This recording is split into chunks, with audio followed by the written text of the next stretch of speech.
Welcome to the Ref Room, hockey talk for referees, coaches, players, and fans. Broadcasting live on Facebook, YouTube, and Twitch.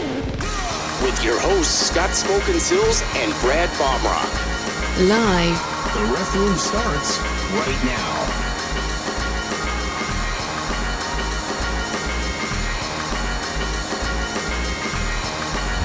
And now your host.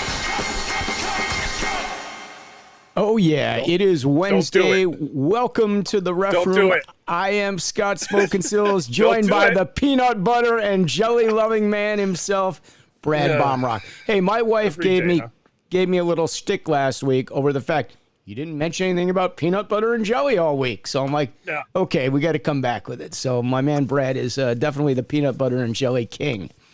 Well, hey, I'll painfully admit this. One night I came home from refereeing. And I didn't feel like cooking anything, and I actually sucked it up, and I made one, and I regretted it the entire time. Did you put jelly on it? Because I would never put jelly on it. I can't do it. Peanut butter, yes. I like. I mean, I do like peanut butter.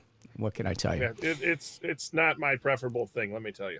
Now, I don't know about all you people out there watching, but if you're on Facebook, I saw Brad on Facebook the other day, and he was all dressed up. He had a shirt and tie on. He looked, you looked impressive, Brad. You need to kind of do this for the show. Maybe we should, consider a uniform for you so that we can spruce up our show a little bit here. Well, also, you got to remember, we were outside, so do you really want me sitting outside with a suit on? Absolutely. It's hot in the house.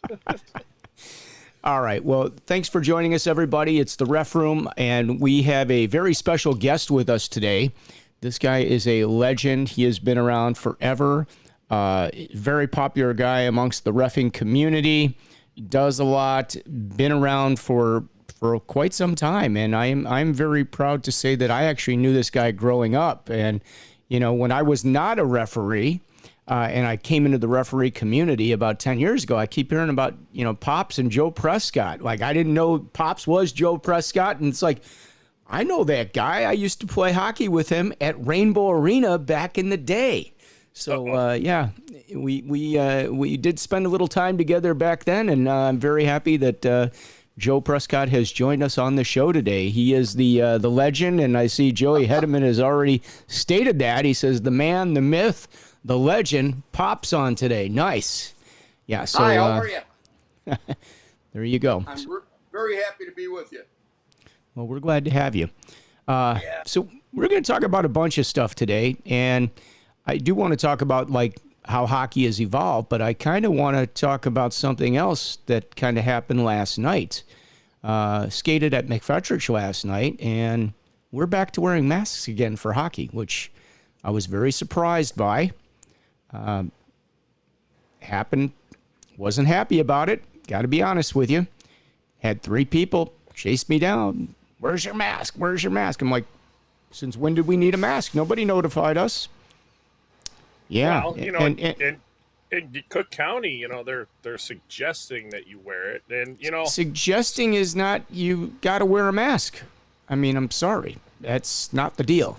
And so, I mean, here's the thing too, like McFetrich, if you go there, so when we didn't have the masks going on, they still had all the signage up. Everything still was yellow taped like a crime scene, like you can't go in this area and you got to stay out of here. And it's like, well, everybody's open. Nobody's wearing a mask. And so they didn't change anything. So you walk in last night and all of a sudden, where's your mask? It's like, don't have a mask. What's the deal here? Well, you know what you got to do, Scott? You got to walk in like Joe over there with the big stogie. Yeah. They won't bother you then. Probably. But yeah, I did get chased down. So let's just hang on a second. We're starting a brand new season, and there are organizations that are chomping at the bit to play hockey. And we're going to have a good season, period. Next sentence. This new Delta variant and the way people are reacting to it. I'm in the store the other day, and I see more masks than I've seen in the last month. And, of course, now I also saw 2 people that, they're sporting the double mask and the gloves. Okay.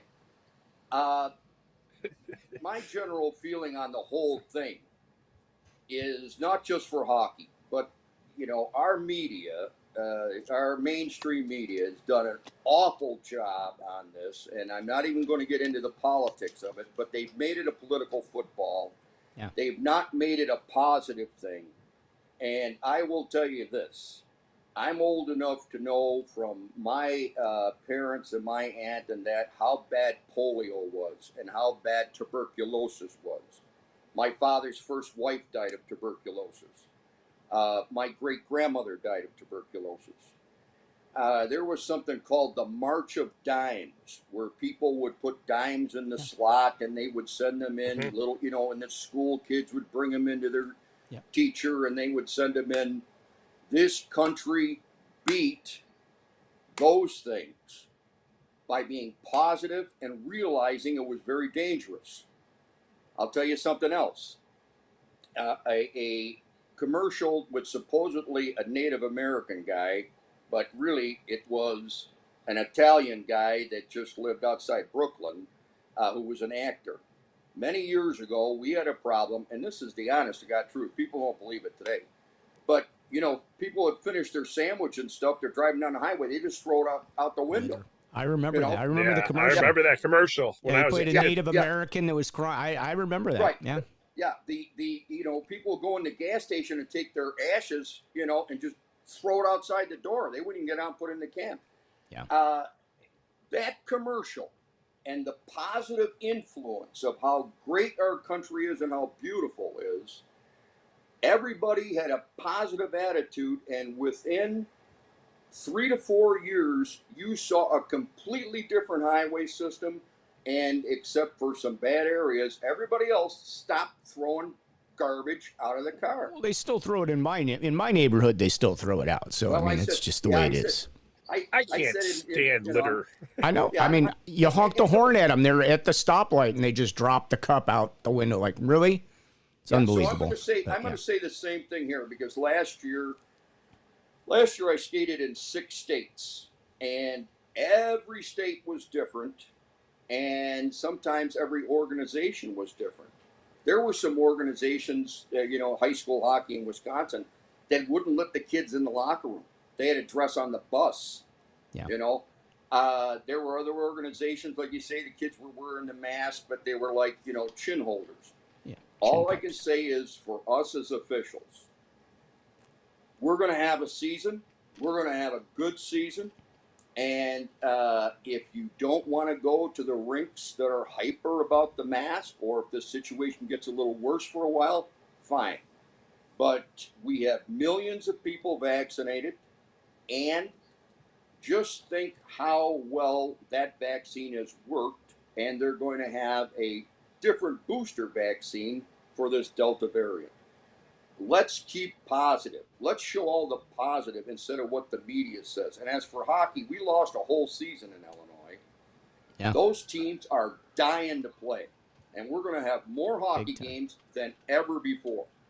So that's what So I'm sorry that ran into you, because there are people that are the masked Nazis. Yeah. And that's not the way to sell it. If somebody would have come up to you and said, "Geez, I'm really sorry, but we're very concerned about the variant. We've had some people that are ill. We're asking everybody to wear a mask. Could you please wear a mask?" I think your attitude would have been a lot better than if somebody jamming it in your face. Yeah. And they literally did. They literally walked up, brought me a mask with their hands on. I'm like, you really think I'm going to put that on my face after you? Right. And then the guy went and got the pay. He got it. It's like, okay, but I do want to make people aware of this, because we are seeming to go back into something that we were hopefully out of. I mean, we just had Lollapalooza here. Over 100,000 people a day at each of those shows. Incredible. And,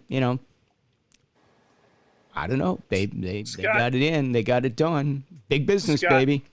I think the best advice is for the officials, because everybody, they're not going to be able to let you know exactly what rinks are doing what, and it might change day to day. So we might have want to to put fluid. that gator back in your bag, boys and girls. That's all I can say. So I would be fluid with it and go with what is going on, because the last thing you want is to have an issue before the game even starts that has zero interest of the game, because then you could have parents that are upset about stuff. Just make, and I'm not saying conform to everything and, be the belief, but think of it on the positive side of, we're there already. They don't like you because of our clothing. They hate us. People don't agree with vertical stripes. I don't know what that's all about, but why make it so hard on yourself? I get all of it, but be fluid with it. Understand that things are different everywhere. And also, if you really think about it, and I hate to put it this way, somebody said it and it stuck with me. It's along the same lines as a store: no shoes, no shirt, no service. So that kind of goes for the people coming into these businesses. I don't want to be in the store with somebody with no shoes and no shirt on, okay? So, I get it. I get it. I'm just saying, somebody said that to me the other day, and I was kind of like, all right, I kind of get it. But yeah, that's the way I've been. I've had a couple stores that have asked, which was actually the way Joe put it. They asked. I'm like, yeah, okay, But it's been a long time. But, we haven't had it out here because we're not in, the same see, in my neighborhood, it's very different. Like all the coffee shops, like you can't go in the coffee shop unless you have a mask. Well, they got to. Well, so, guess what?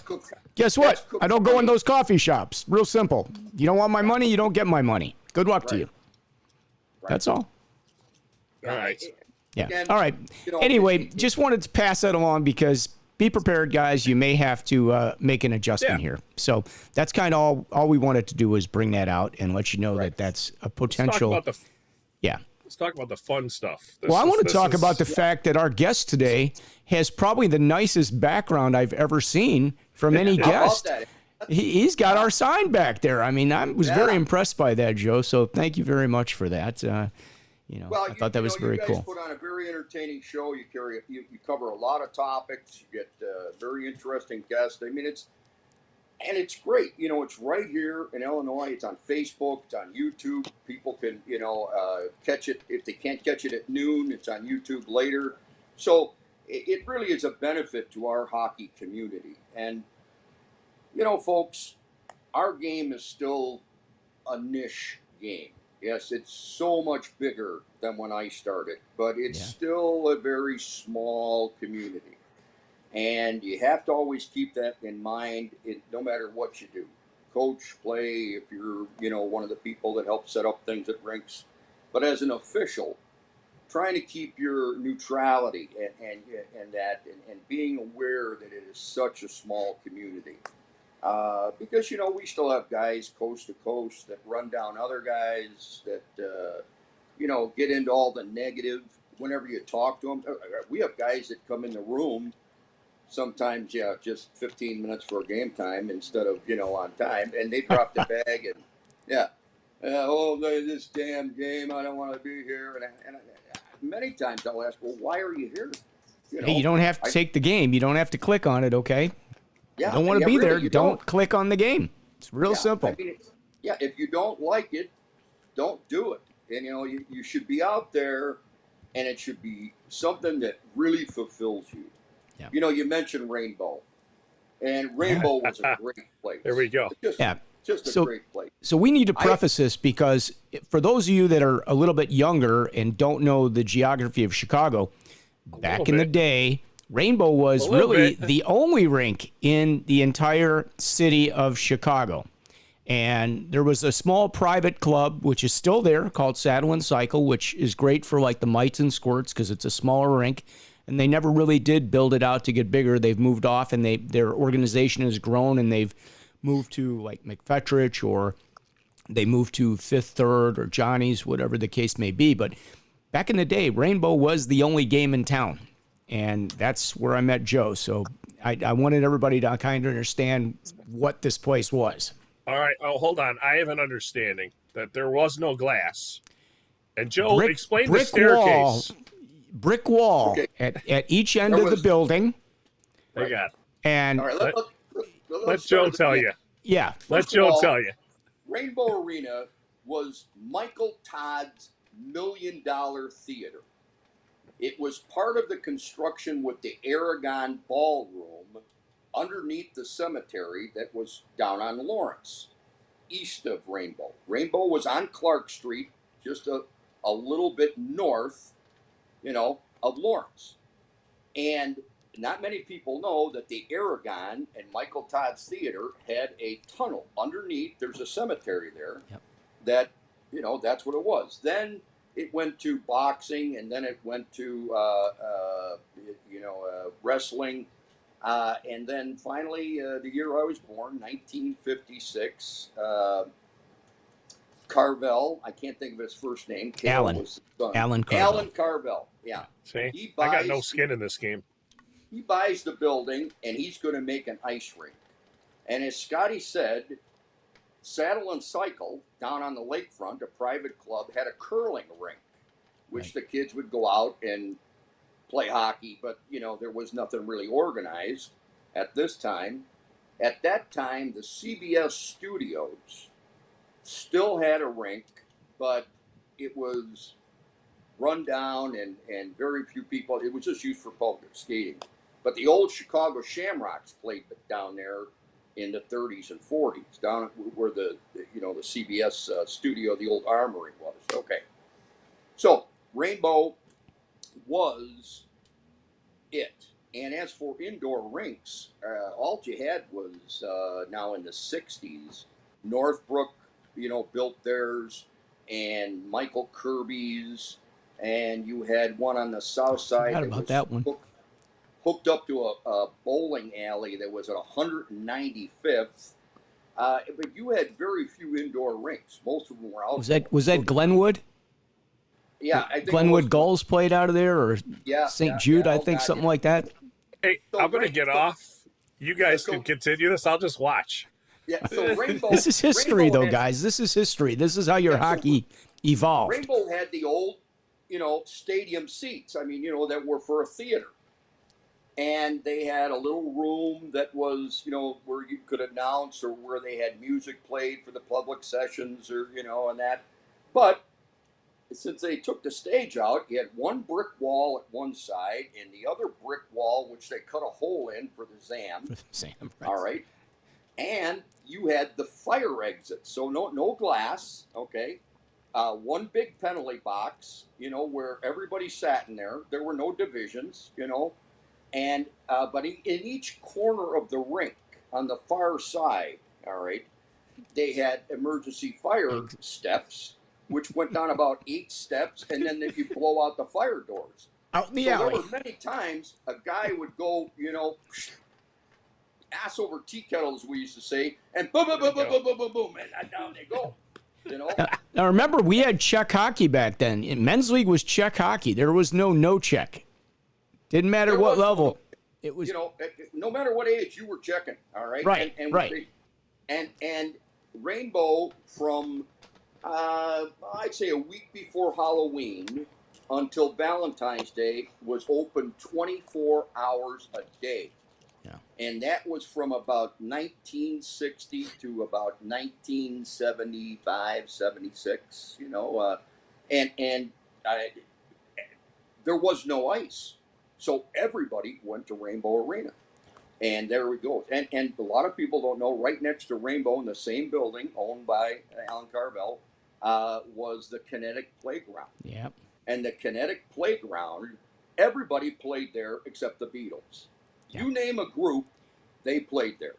Interesting you brought that up, because Cale, we've had a couple of these Rainbow Arena reunions that we've done over the last umpteen years. Cale showed up the last one and brought the paperwork with like the playbills for who had played at that facility. And when you look at it, it is the who's who of rock and roll that has played in that place. And the ticket prices, I don't know, they're 50 cents, $1, $2. I mean, it was like ridiculous. Marshall Tucker Band, Led Zeppelin, you name the group, they all played in this place. I mean, it was pretty amazing. All right. Yeah, and what was also amazing was occasionally, for those of us that were rink rats, we'd sneak in the back, through the back doors, and it was a whole different civilization, besides that you were breathing in, smoke that you weren't used to. Fumes. I mean, it was a whole different civilization. You know, the hockey community was pretty conservative and, you know, pretty, you know, middle class. And here you had, a just a mass of humanity in there of all different types, depending on the group. Yeah. And there were things in there that were just crazy. So anyway, I started out on the ponds like everybody else did, and the park district ran some great pond hockey. They really did, and they had some with boards. You know, Wells Park had a great league, and Grosse Park had a great league, and every place that had a basketball situation Cool, with the concrete, the fire department would go to all those places in all the neighborhoods, and don't let anybody tell you that, oh, they red line certain neighborhoods. That's bull. Every fire department would go out and flood them. Okay? Yeah. They'd flood them so the kids had a place to skate and the families had a place to skate. It was fantastic. You know, I skated up at Toohey Park and Loyola Park, and at night, you know, they'd flash the lights and you'd see the truck, and you'd go out with the shovels and you'd clean that snow off, and they'd come down with that, and it was glass. It was gorgeous. And the same thing, you know, if they at whatever park you were at, whenever they closed at 7 o'clock or 8 o'clock at night, if they shoveled it off, the fire department would look like glass the next day. And if you didn't, yeah, it was a little bumpy, but at least they came out. Now, of course, they could never do that today because there'd be some lawyer, you know, because somebody hit their head on a basketball stanchion or something. But I will tell you, it was outstanding, the amount of hockey that was played. And I will tell you, why do kids that played hockey in that time not bring their stick up? Because you were out there with a toque on your head, you know, a stocking cap, you know, you're out there with a pair of mittens, you know, not everybody had hockey gloves. That I started in figure skates, you know. So, I mean, you were very respectful of the guys you were playing with. And you picked up teams. You could have kids out there who were 8 or 9 years old. You could have a guy 30 years old. You know, just you played with whoever you played with. And but when I got to go to Rainbow, I was like, oh my, you know. And Peter Moffat was running the house league. He was the hockey director. Peter Moffat, without a doubt. You know, again, Peter Moffat is my childhood, you know, favorite, along with Bill Friday, who was in the National Hockey League and then the WHA. But, you know, in my mind, you know, Andy Van Hellemond is the best there ever was, best there ever will be. And then you've got, you know, Bill, and then you have, you know, Peter Moffat. And Peter Moffat was just outstanding. From Ontario, you know, still lives up there and also lives half the year in Florida. Great family. Peter Moffat and Chet Stewart really started officiating in Illinois. But anyway, so at Rainbow, just like a lot of rinks, okay, the games always got played. You know, you had, Mike Squirt, Pee Wee Bantam, and then you had juvenile. The juvenile division. You didn't have, you know, the midgets. It was juvenile. Right. Well, they changed that for certain reasons, I could believe. Yeah, whatever. But anyway, you know, so I was a bantam, you know, and I got into a little bit of a problem. And in those days, when a kid received a penalty, all right, you didn't, sit out for 2 games and get in trouble, or, you know, you might be suspended. But what did you do? There were kids that had to take out the garbage. There were kids that had to sharpen the rental skates. There were kids that had to wash out the locker rooms. There were kids that had to clean out the, you know, toilets. And I'll tell you, if you go in and you put the powder in those rental skates and air them out and then, you know, or have to sharpen them, there's hundreds of them. And you're like, wow, I'm never going to do whatever I did. You know, you told somebody to F off. Okay, now you go in there and work on the rental skates, or you take the garbage out, or, you know, go clean the grease trap in the concession stand. Oh my God. Yeah. So bottom line is I got in some problem as a bantam because I was a jerk. And so my thing was that, okay, I can't play again until I officiated 3 games, of which I thought, well, this is the easiest thing on the planet. And in those days, again, the games got played no matter what. So if there were no officials, okay, then the guy would jump off the Zamboni and go in the first aid room and grab one of the jackets they had, and he'd go out there. Or one of the guys from Sports Shop, or the assistant coaches would go. Or they'd have one guy out there could skate, because a lot of times the coaches couldn't skate, and they would just, put their arm up if there was an offside. So it was like on the honor system. But the games always got played. And you had a list of the games that was just written in. There were no photocopiers in those days. Here's the game. And, when I started, they wanted one referee, one linesman. They didn't want the two officials. When I started, it was one referee, one linesman. They wanted one guy making the penalty decisions. Fine. So I signed up for, Pee Wee games. I thought, I would have signed up for Bantam games. I was so cocky. What a moron. So I go out there, no equipment, didn't wear a cup, and I just grab one of the jackets and I go out there.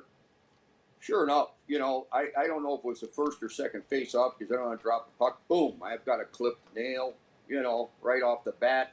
Then I've got, a puck off the shin bone.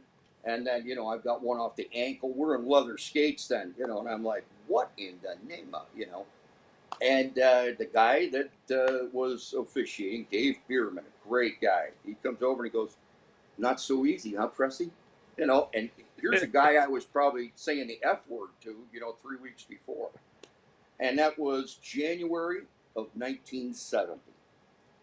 And I have to say that, and the way I was as a player in that, I said, well, crap, I can do this. I'm going to do this. So next time, I wore my hockey shin guards and I wore a cup. And I asked the guy before, what do you think I should do? How do you do this? And the guys back then, all of them that were, really registered officials or officiated all the time, they helped so much. Because the guys involved in those days, we were all hockey people. There were no just coaches. There were no just referees. There certainly were no just administrators. Everybody did everything. You coached, you played, you officiated, you helped run the league, you worked in the sports shop, you worked in the concession stand. To make the hockey go, everybody did everything. You talk about Leroy Albrecht down in Franklin Park. He and Harold Johansson and Chesney as a kid, they used to build the outdoor rinks for the park district because they were really good with their hands. And they would start doing that, in the end of September. So it'll be all set and all level. And they had great rinks down there in Schiller Park and Franklin Park. And then they finally got the bond issue to get the Franklin Park ice rink. But it was because the whole community went out there, helped build the rink with the guidance of these guys that Leroy was, he was the king referee for a lot of years in this area. But so I started then, and the pay was $2 to referee, $1 to line, 50 cents when you worked outside, and there were a hell of a lot more games outside. Up at Dyke Stadium near Northwestern and at the Village Green, in Wilmette, and it was great. And then in 1972 was the first time I registered with the Amateur Hockey Association of the United States, which Bob Johnson changed to USA Hockey. And that's it. All I can say is, and let me say one other thing. When I joined IHOA, we had about 120 guys, 120 people that were, and you had 3 levels. You were approved, that was level 1. You were accredited, that was like a 2-3, and you were certified, which was like 3-4. And then tournament qualified, they had an extra test that came out in like January for those guys to work state and nationals and regionals. But out of the 120 guys in IHOA at that time, we had, no exaggeration, 20 people that could do any game, any place, any time. And that means down on Madison Street, too. Let's start right at the top. Chet Stewart and Peter Moffitt. Peter Moffitt did skate in the National Hockey League, and then he refereed in the WHA. Chet Stewart, people don't know his name today, but really, this guy was the whole package. The whole package. And I could do a whole show about Chet Stewart, how much he contributed to hockey nationwide. And, Chet could get Scotty Morrison in the National Hockey League. He could get the ECA guys on the phone. He could get anybody on the phone instantly. He had everybody's private number because everybody respected Chet Stewart. And Chet did more for amateur hockey in Wilmette. A lot of people don't know, he was coaching up there. Once again, how did he get involved in officiating? He was coaching, there weren't enough officials. He and Peter and guys like Gary Como and Kenny Pierce and Jack Prost, these guys down at, what's his name? But anyway, down on the west side there, they started IHOA. And when you signed up in the 70s, you got the National Hockey League rule book.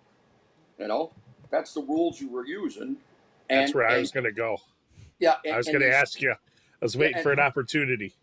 And they stamped, sorry, Joe. And they stamped Chet's name, or Peter's name on the back. Call us if you got a problem. And, that was what we used. And at a clinic, they were called clinics there, you would just cross out the points that didn't apply to amateur hockey. But I think we used the National Hockey League book for my first 2 years before what was called A House put out their rule book. Oh, I remember A House. Yeah. All right. Now here's my question, because I was at a seminar and I had the pleasure of seeing someone's father's original A House rule book. Yeah. And it was cool to look at it and see the history. Joe, about how many pages was that rule book, do you say? 50 at most. It was razor thin. I mean, it was only, I don't know, yay big, like 4 by 6, right, Joe?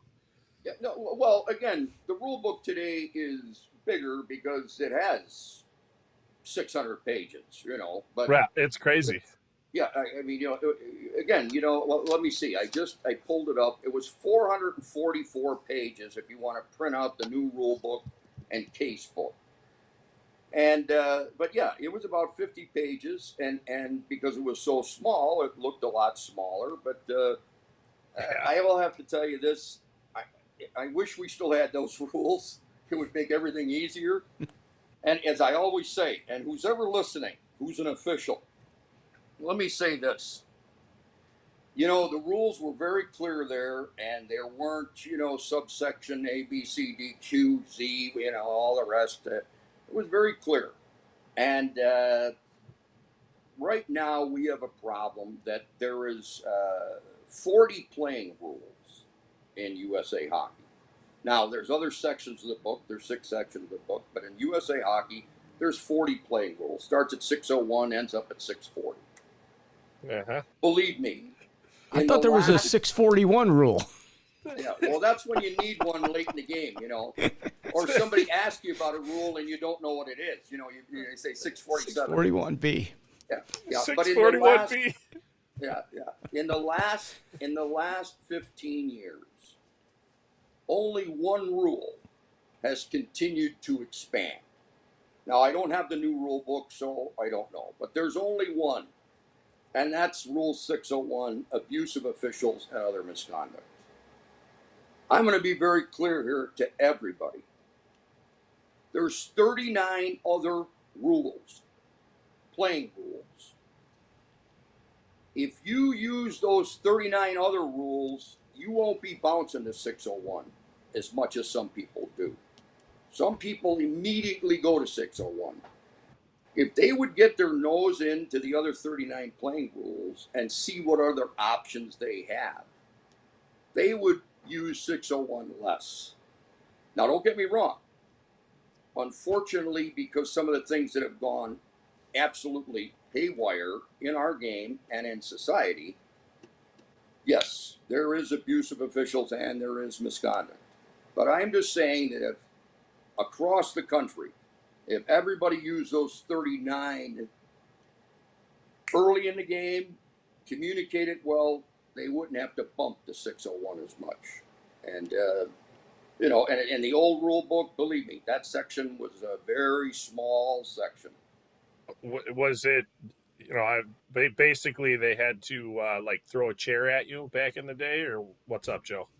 Yeah, I'm serious. It's even evolved since I started reffing 23 years ago, because it was very, very small. It was pretty small then, but even the officials, though, it was kind of an unwritten rule that, yeah, they're going to yell at me, yeah, yell back, deal with it. Just don't cross a line in your own personal behavior. You could chirp them back or whatever, but eventually it kind of turned into this, where we want to get this to stop. And I understand where we want to keep young officials. I understand that 100%. But I remember refereeing when I was 16, and I remember just getting tore apart by coaches. And I can tell you this, if I wouldn't have gone through those things being 16, it wouldn't have made me the person I am today, because now I'm like, all right, I'm on the ice and they're yelling and screaming. I'm like, whoa, calm down. It's okay. We can have a civilized conversation here. And, just that one statement to coaches in a game where they're start reffing, they're just yelling because they think that they can push you around, which I don't like. That's the part I don't like about it. But once you get to the games where they're really, really yelling because they are upset, or, some people, when you get to levels, that's their paycheck. That's their job that you're screwing with. So I understand where they're upset, but going through those situations when I was younger helped me out as an official when I got older. So, like, even now, like, when I see a referee getting screamed at or something, if I'm on a game and I'm there early, I'll grab the coach, because, I have my jacket on. I'm identifiable. If you don't know me, I'll introduce myself, and I'll explain to them what's going on and, what we're doing in the world. Like, does that referee need to use 601 on you? Or can we, as officials, especially more experienced officials, try to de-escalate some of these situations when we walk into a rink early? Because if you're there a half hour early, you're not doing much. You get your gear out. You might go have green tea seems to be a popular thing nowadays. Not my thing, but there's a lot of people drinking it. Don't you add that to your peanut butter and jelly speech next. We got on Wednesday. We got green tea. I can see the wheels. Join Brad Baumruck every Wednesday for green tea at noon right here. Oh, we're a much softer, gentler program now, aren't we? You could change it from buy me a coffee to buy me a green tea. Yeah, but no, buy us a green tea. Yes. I'm just pointing out the fact that I think the senior officials, we won't say veteran, the senior officials, and I'm not saying age-wise. Let's get that over. Scott, you read me out. Yeah, that's me, baby. Night. All right. But I think a lot of us could really help out de-escalate a lot of these situations when we're at the rink early. And I mean, that's something, you can't run out there during the game. But sometimes a little bit of extra conversation goes a really long way. What do you guys think on that? I mean, I could be nuts, but... No, you're not nuts. You're right on. You're absolutely right on. And first of all, get into the rink early. As you guys know, I love to be at the rink early. I like talking to, the Zamboni guy, or, who's ever in the concession stand, or if there's a sports shop checking in there. And, I go back to the whole hockey community thing. And even though it's very different now, I still enjoy that. When I used to supervise in the juniors, and we had, new guys coming in, I'd say, remember, you're here 90 minutes before the game. Try and seek out the scorekeepers when they arrive. And, the guys are going to throw you the puck, and, and of course the trainers, make sure you're nice to the trainers. But it's the same thing in amateur hockey. We talk about coaches and all that. It really starts with, how inclusive we are before the game, whether we're at the rink early and, we talk briefly with people, being courteous. We're not, coming into the rink, cutting people off because we're late, running in like an idiot. Yeah, you come up and you're there, you're calm, and then there's also, as you say, Brad, there's situations that you can come up and somebody's absolutely out of their gourd, and you can say, geez, could I talk to you, because you seem really upset. And I will tell you, whenever I've done that, and I'm sure, Brad, since you do it, the same thing, 90% of the time, what they're yelling about, A, they don't know how the rules interpret it, and B, okay, they don't realize that the officials on the ice have a way different angle than they do wherever they're sitting or standing in the rink. And when you discuss angles and sight lines, the vast majority, like I say, 90% of them are like, geez, I never thought of that. Okay? They may still hate what the referee's doing. They may, but at least it throws something into their thought process that, the guy didn't just clearly see it and let it go, yes, once again, Brad, what you're doing and what other people, that could help a lot. But when we step on the ice, you got to get over that score box and say hello to everybody in there. If you're doing amateur hockey, they're grabbing two parents out of the stands that, they might not even know how to run the clock. Let alone, they've got their Starbucks and they're freezing. And you got to say, hi, how you doing? Thanks for helping out. If it's a game where the scorekeepers, you got to give them, believe me, they sitting there. We throw guys in the box and they're cursing and they're, talking about whatever. The guys in the box have to eat all that. We don't know that, And then the same thing with the coaches, going over and saying hello. Once again, if you're there early, they saw you early. And now you're on the ice early, bam. And you come over and say hello, I'm happy to be here. Geez, I hope everything's going well with your team. You go to talk to the other guy. Right there. It's you can diffuse so much if you have genuinely tried to communicate to people, I want to be here, okay? I really want to be here, and I'm interested. I know we're not always going to get along, but I'm interested. And as I always told, the guys and juniors with going to the bench, first of all, listen, okay? Yes, vast majority of the time, the guy just wants to vent. I get it. But listen, don't come over with the answer in your head what you're going to say. Listen what's being said to you or yelled at you. Now, you start off by saying, Coach, I've heard what you said. Now, I don't hear a question in there, or here's your question, and here's the angle I had on the play. This is why I whatever. Of course, the vast majority of the time they're going to disagree. All right? But you say, I respect your opinion and what you saw over here.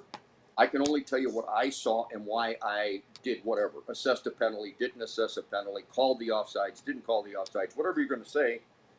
And then you have to say, Coach, we got to get back to the game. So it's kind of a, listen, respond as courteously as possible. Listen, and they're going to disagree. And then you got to put the point, thanks, Coach, really.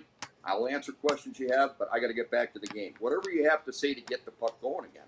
It's a two-step move. Boom.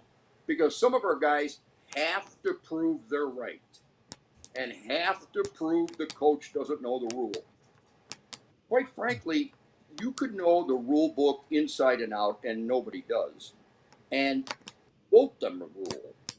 That's not what they're interested in. But if you can get across to them that your views on the ice are different than what he and his team are seeing, that might get in, because that's a hockey thing, because he knows what's different in passing lanes and breakout lanes. He knows the different looks you get. As a goaltender, you know the different looks you get when you're working with the defenseman on a breakout and what you're communicating. That's a hockey communication then. You try and make it a hockey communication. And I will tell you, a lot of guys in the old days, they always say, answer disrespect with respect. Because you're not just talking to the coach. There's a whole bench of people that can hear what's going on. All right? And in some of the rinks, there's people right above that can hear what's going on. The coach barks, and you come over and try to get a question and try to have a communication, and then he doesn't really want to hear about it, and you say, Coach, I respect your opinion. We got to get back to the game. All right.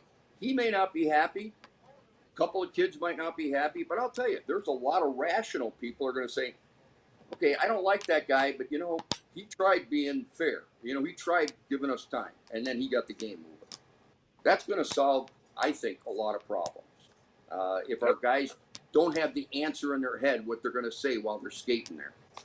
That was a little great breakout session. I'm not gonna lie. That was well put, Joe. I appreciated that. I've heard you tell me this before, so I come from that school of learning. So, but I haven't heard it probably from you in 15 years, maybe probably more. And it's still the same conversation, and it's just said so well that I think anybody rational listening to it that's a hockey person would understand where you're coming from, where where they would be coming from on the other side of the conversation.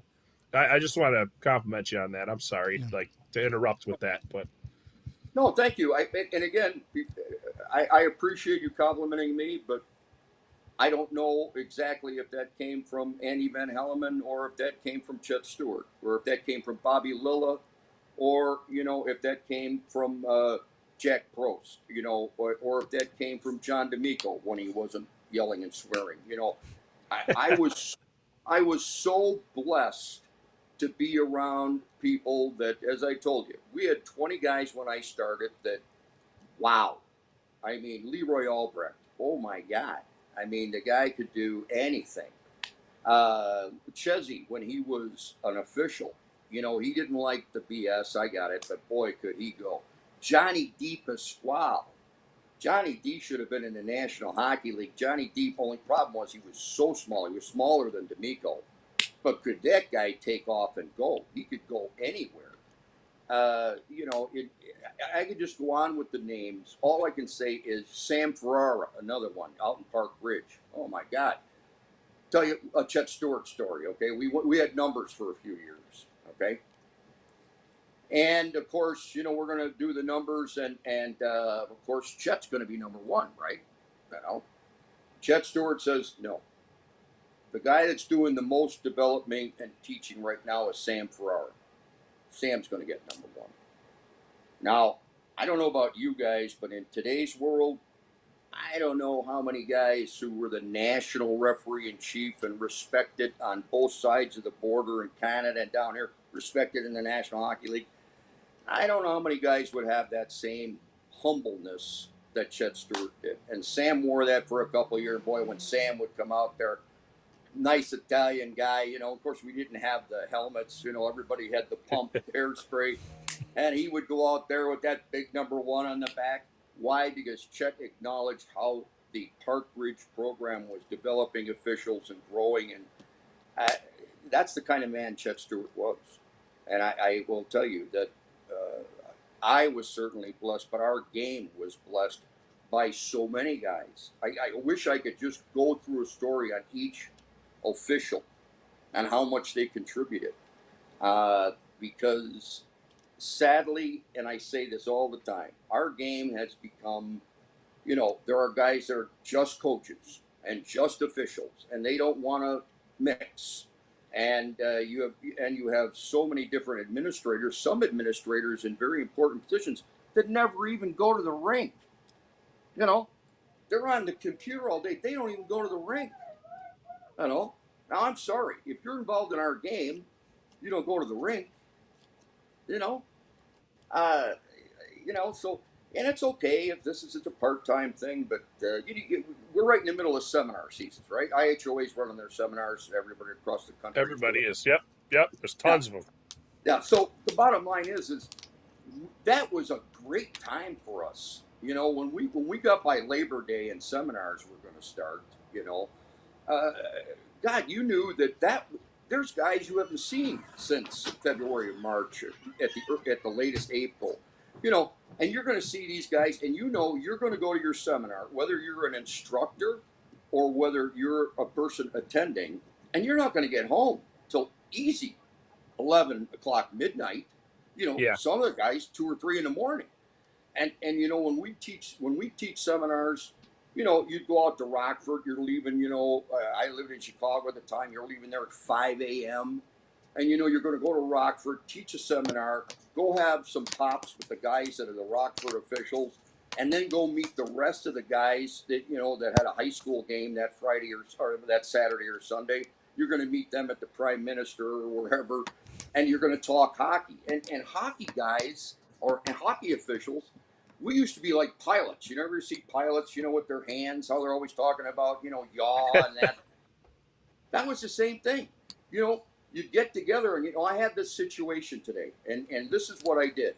And the way that the case book developed in the 80s was because Chet started to write down these different interpretations of how to use the rule.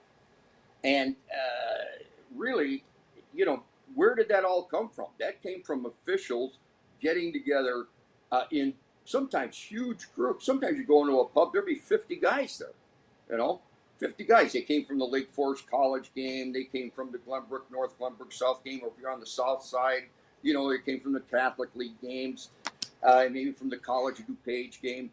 Everybody would be talking about not just their game, but it was always what happened that was different. What odd situation happened and how they handled it. And one last thing, we talk about people. Dave Sciatta was a little taller than Johnny DuPasquale. And Dave Sciatta skated in the International Hockey League with me.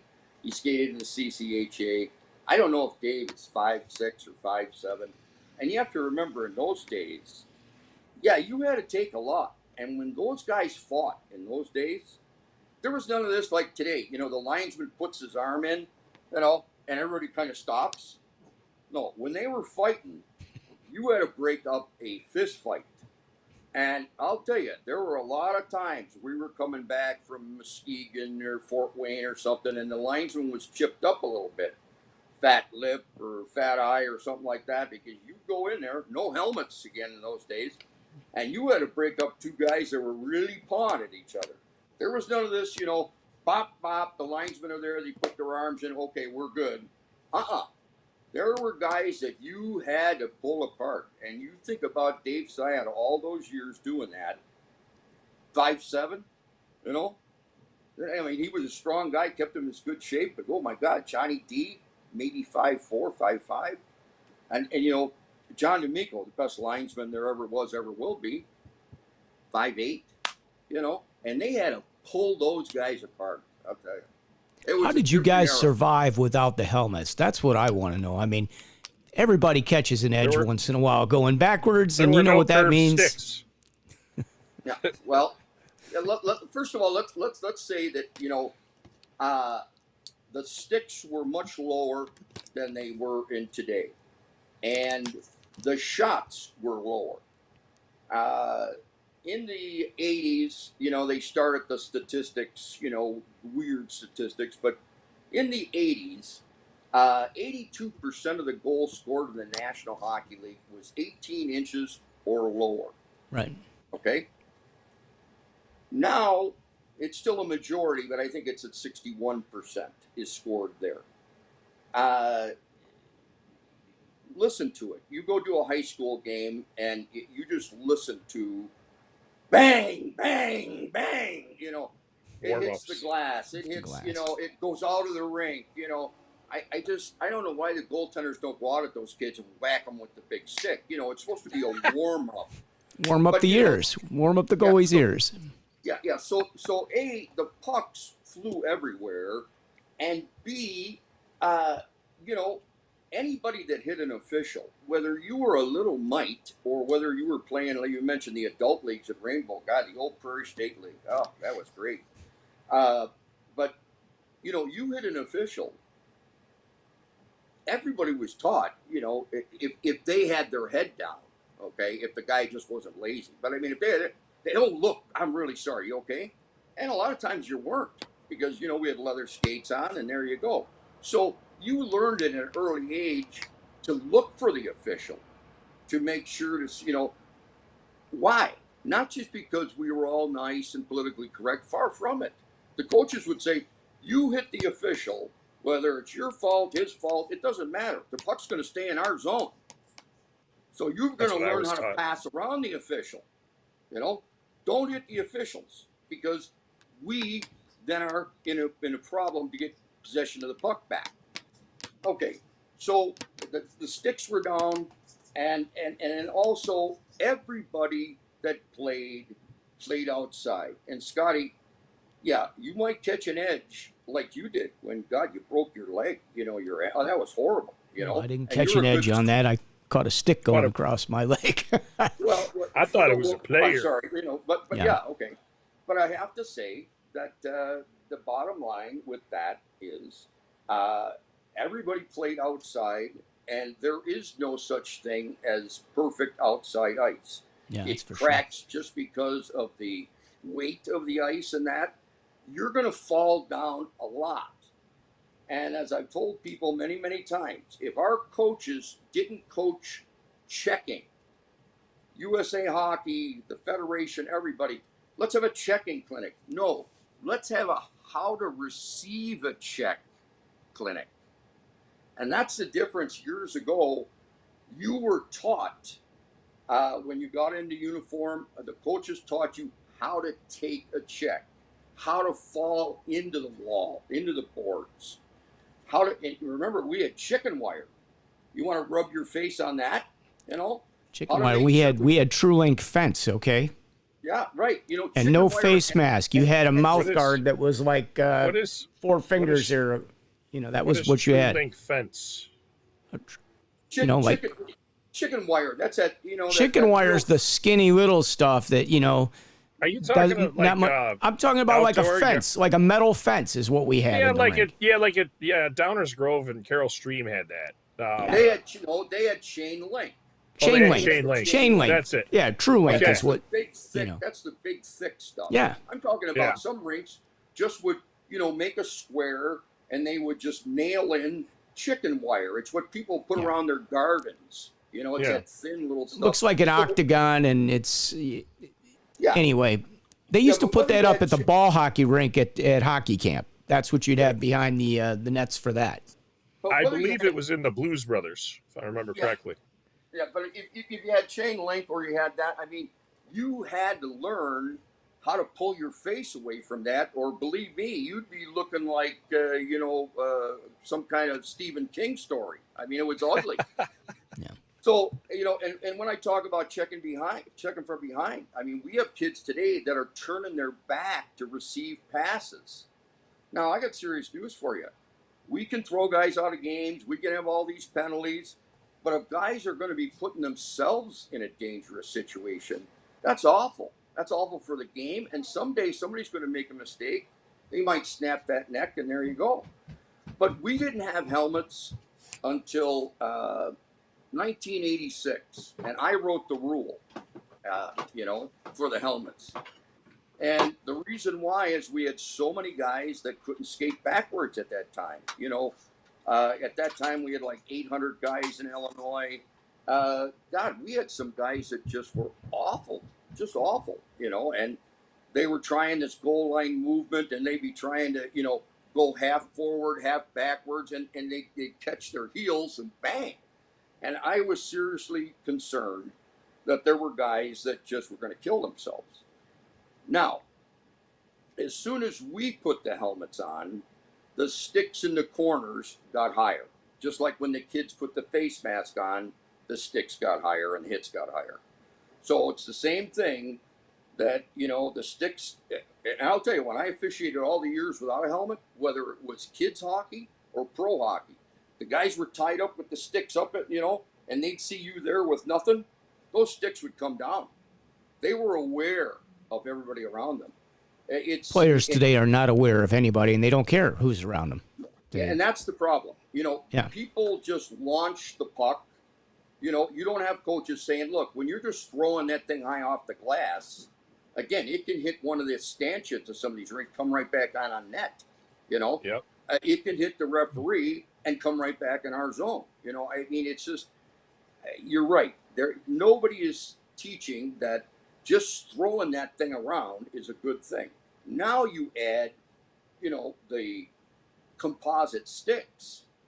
And I don't know about you guys how much you've shot with those, but I think it's ridiculous we have so many of these people playing with composite sticks. But I got news for you. A composite stick does make a difference when you shoot that puck. Oh yeah. Oh, yeah. And And if you haven't been taught how to shoot a puck and change your weight and control it on the stick blade, it's going to go off you don't know where, but at a really good velocity. And so you have kids that are, their parents are buying $200-$300 sticks, $350 sticks. Kids don't even know how to pass the puck, let alone shoot it. So all of a sudden they let one fly. Yes. And that's why the windshields came in, and I still hate wearing the windshield, but I have to tell you, I have had 3 smashed off my face, all in, college or midget games where they just stick came up, bang. And we got an original rainbow person here checking in. Our good friend Pat Garrity wanted to say hello to you. I got to put Pat up because Pat comes from Rainbow back in the day as well, and he's a great guy. We've known him for a long time, so got to give him a shout out. You remember Tim Berg and Rudy Keebler? Tim Berg, Rudy Keebler, and Rick Batcher. That's the guys that I actually used to ref some games at Rainbow with when I was a kid. I think I was like 12, 13, 14, whatever it was. And, was doing some of the leagues there, the men's league, and same thing over at Saddle and Cycle with Mac McKenna, Bill McKenna, and Matt Sharina. Yeah, Matt Sharina and Bill McKenna. I will tell you, what guys were they? You talk about... the best. Absolutely the best. Yeah, they did so much. I've heard these names, and I know who they are, but... Well, Mac McKenna was the reason I played hockey and kept playing hockey, and he looked out for me as a player when I played for Minor Hawks and Junior Cougars and Lake Forest and everything else. So what a great guy. And Matt Sharina, and I know there was Mr. Tanaka, and what was the other? There was one other gentleman over there. Now his name escapes me, but they were like a threesome at Saddle and Cycle, and they did so much for that organization and so much for all the players that were a part of their community. So, they had a big influence at Gordon Tech, which is now like DePaul Prep or whatever it's called, but it used to be Gordon Tech, which was across from Lane Tech and right next to McFetrich, which we were just talking about. So I was going to ask you if it was by Lane Tech, or I was just going to ask. I had no idea. I've never heard of that. So I was going to ask if they were close to each other, but thank you for answering my own question. There you go. And since you're going to talk about history, I'll throw this in for football fans. The Bears, of course, couldn't practice at Wrigley Field when they played at Wrigley Field because it was usually ripped up. So they practiced on Lane Tech's field. I didn't even know that, and I went to Lane Tech. Yeah, but if Lane Tech had the field, all right, they just went over to the park. And I'm sorry about the camera here, guys. They went over to the park that was built that became Gordon Tech. But for years, the Chicago Bears would just drive their cars over there, right at California and what is that? California and Addison. And Addison, okay. And the park that was north of McFetrich. Horner Park. Right? That's Horner Park. Right, Horner Park, the Chicago Bears would go out there and they practiced in the 50s and even the early 60s. Of course, that's when Papa Hallis was living in the Edgewater Beach, it's called the hotel back then, but it wasn't a hotel, right? Yeah, Edgewater Beach Apartments, but... Yeah, he wrote the checks for the National Hockey League off his kitchen table until the middle 60s. So... this camera is really screwed up. I'm sorry. Yeah, I don't know what you got a lot going on there, Joe. It's sort of, we talked about the kinetic playground, so I'm doing the psychedelic thing. The viewers are getting dizzy right about now. That's okay. You know what? The good thing is he didn't hit the mute button, so we're all set. Yeah, we're still good. Yeah, as a matter of fact, so a couple other people Brian chimes in. Matt Sharina is an awesome person. And John Tamarez, that's who I was thinking. Thank you for that, because I couldn't remember. It was the third person. You're absolutely right. It was John Tamarez.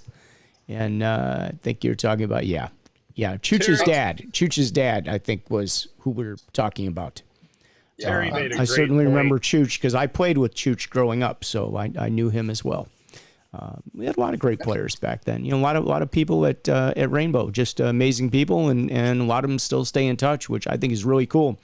I mean, we called them rink rats back then because we used to hang out there all the time. I mean, we skated public sessions, we played hockey there, we played league hockey there, we played pickup hockey there, we did clinics, we did whatever we could. We played video games, we played pinball, whatever the case may be. That was like our go-to place. So that was our safe haven back if you grew up in Chicago. You had not a lot of stuff to do, so that was the spot. And Brad, you mentioned no glass, and I didn't Yeah. say that. On the fan side, there was no glass. Yeah. But again, because most of these guys were taught how to pass the puck, the only thing that went up in the stands was a deflection, and there was never a puck shot up there that I can recall. And I must have skated there 10 years. Well, I'll maybe throw you a 11. better one, Joe. If you remember Rainbow, when you sat on the players' bench there, the players' benches were elevated. So basically your whole body was up above the boards. You weren't sitting behind the boards where, your head stuck over the boards and this was you. You were up and your whole, like from your knees up, were probably exposed because it was way up in the air. There was like a bench on top of a bench there. Brad, you remember Rolling Meadows, the old rink? Yep. Yeah, was where just they like- put a rink inside of a building that was already there. Yeah. Yeah. Well, it was just like that. Remember the benches there were raised for years. Yeah, You were- they changed those when I was a kid. Yeah, well, but for years they had the same thing, just like Rainbow. Yeah, I think maybe I might have skated there once when that was like that. I remember it because I remember the coaches had to pull us and put us on the ice because they were worried we were going to fall off the edge. And then the other guy, when you would come, they'd have to pick you up and over the board. I remember that. And that's the only reason. But I was Mite. I think I was Mite. And I think they changed that right after maybe my second year of Mites. It's So it was a long time ago. Absolutely. They should be delivering your espresso. Yeah, I should be getting an very Amazon shortly. delivery right about now, huh? Now, the guy that brought up that name, do you guys ever skate with Brian Smolacek? Yeah. Yeah. Of course. There he is. Brian says that was our hangout. Yeah. I will tell you, you talk about a very humble and nice fellow. I really got to know him in the last couple of years in some tournaments we did on the road. And, he's a quiet guy. And I will tell you, sometimes, it's hard for him to have presence on the ice because he's a quiet guy. But you talk about a guy that gives it his effort, you give me an area, whether it's Detroit or Chicago or, any area that's St. Louis, and you give me 50 guys like Brian Smolacek, an amateur official that loves our game, been involved for years, has overcome a lot of things in his life, health issues and that, and still comes back to our game. Even sometimes when he's sick, he comes back. Our game still has some wonderful people, and he's just an example of a guy that loves our game. Is he ever going to be on the top list to do the state tournament final? No, and you know what? He doesn't really care. He is happy doing what he's doing. And boy, I'll tell you, I have a lot of respect for him and some other guys that I know up in Wisconsin that, like I say, you give me 50 of them and you'd solve half your officiating problems, because, we have problems with the zero tolerance. We have problems with, especially in the last 10 so years, and every year I get asked to coach, okay? Because, I always go out and I help some teams either, run their tryouts, so the coaches can sit in the stands or sometimes I go out and I, work with some defensemen or, whatever. So, but, early in the season, somebody always asks me to coach. And I always say, and my first question back is, I really appreciate that. How's your liability insurance? And they're like, what do you mean? We're covered, and I go, no, really, do you have an extra rider because you might need more? And they, what? what do you mean, Pops? And I'd say, look, I appreciate the offer. And I thought that I would go back to coaching one day, but there is no way that I could coach in today's environment. You have parents that are texting and calling the coaches while the game's going on. You have parents. I couldn't imagine it. Little Johnny is not getting his ice time. Right. You have parents with actual stopwatches. Of course, they probably don't have the watch, it's probably on their damn phone, where they're counting the lines and how much minutes every kid gets, no matter what level this is.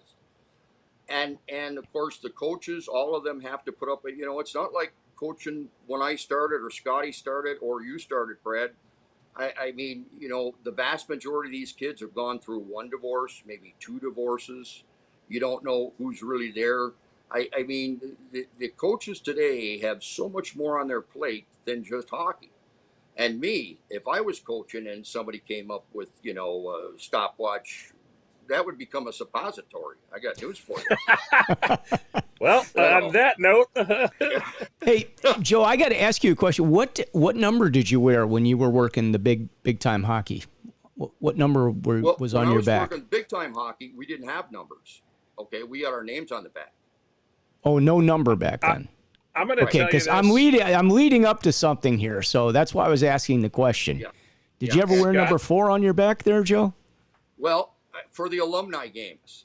Okay. For the, I've done Blackhawks in Detroit. I've done Blackhawks in St. Louis, and I've done St. Louis and Detroit. The alumni games. When I go out to do the alumni games, I wear the tie and a sweater like they did in the early 50s, late 40s, and I have a number 4 that's cut off the same design they wore in the National Hockey League in the 70s and 80s. It's the tricolor, and that we put on the back of the sweater just like they had in the 40s and 50s.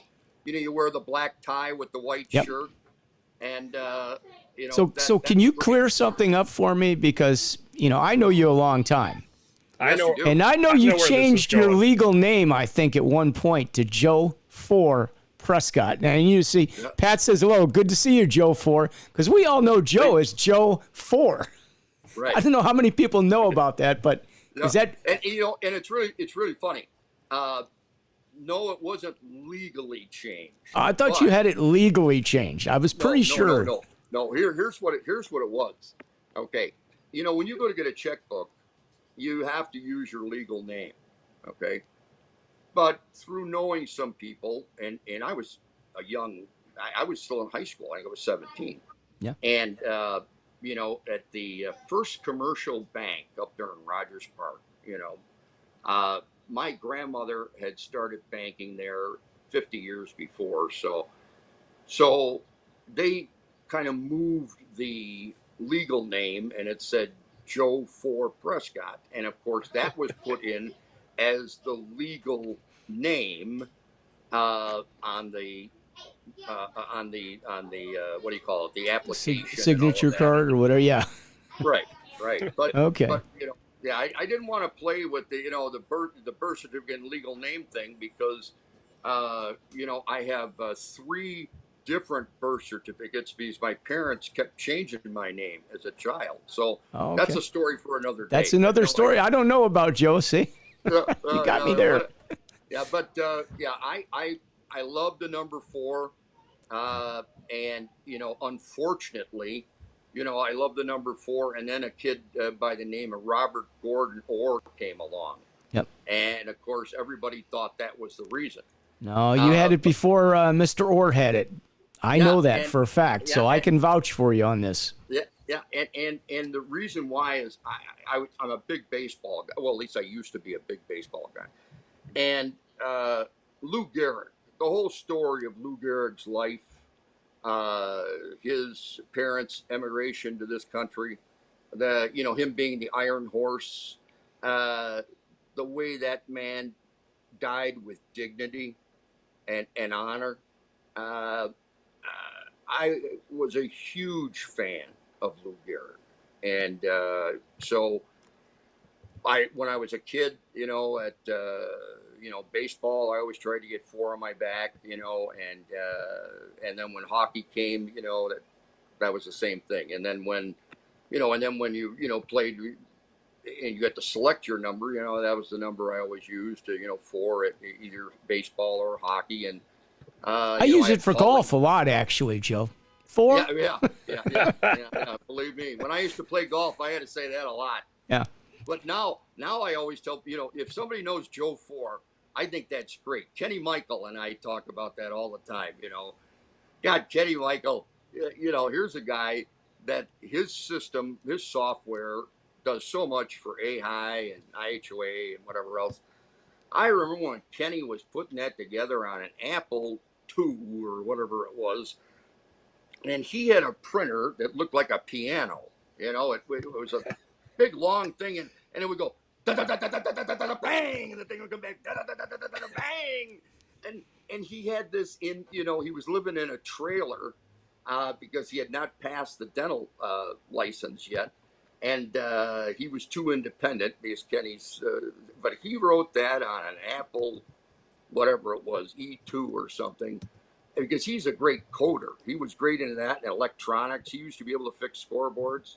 But Kenny, occasionally we get into the Joe 4 thing, and it was great. And now these days, most people, I say, please don't call me Joe, because I'm always, whenever you say that, I start flinching because I think my father's around, and I'm going to get whacked upside the head. But yeah, I was Joe 4 for a lot of years, at least 15 years, so.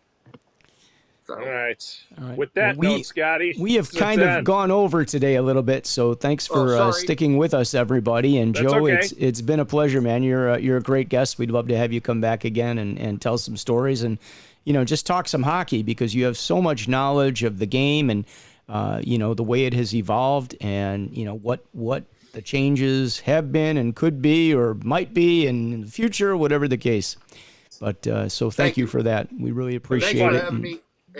And one thing for everybody out there, you have a great season. Go out there and love what we do. Love it. And Ben Allison, he had written right on his skate. Skate every game like it's your last. And really, that's it. So God bless you all and have a great season. All right. And same to you, Joe. And thank you so much. Brad, always a pleasure. We're going to wrap it up here kind of quick. Don't forget, if you haven't had a chance to subscribe to the channel, please click the subscribe button, hit the notification button. We do this every Wednesday. It starts at noon Chicago time, and we will see. Actually, we're taking next week off, believe it or not. We got to put that up. Correct. So we'll let you know now. We will not be here next week, only because seminars Brad's teaching. I think he's got a level 4 seminar next week, if I'm not mistaken, or is it? Whatever it is, I know he's got a seminar he's got to prepare for. And so I'm going on vacation Sunday to Wednesday morning. Oh, okay. So. Well, there it is. It's not so much the seminar. He wants to get out of town, so I don't blame him. So we're going to take a week off. It's summer. We're kind of like in, the middle of the season here, ending season, starting season, all that good stuff. So we'll be back in 2 weeks. We'll put a notification up just to let you know.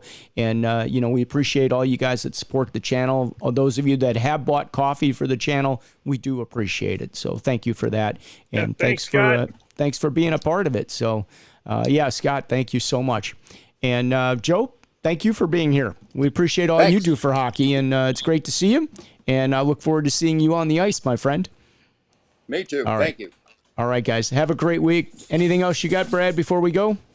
Nope. I'm eagerly awaiting seminar season to just totally kick off. All right, guys. It has a little bit, but I'm ready. Have a great week. From the Ref Room, we'll see you next Wednesday, or we'll see you in 2 weeks. 2 weeks.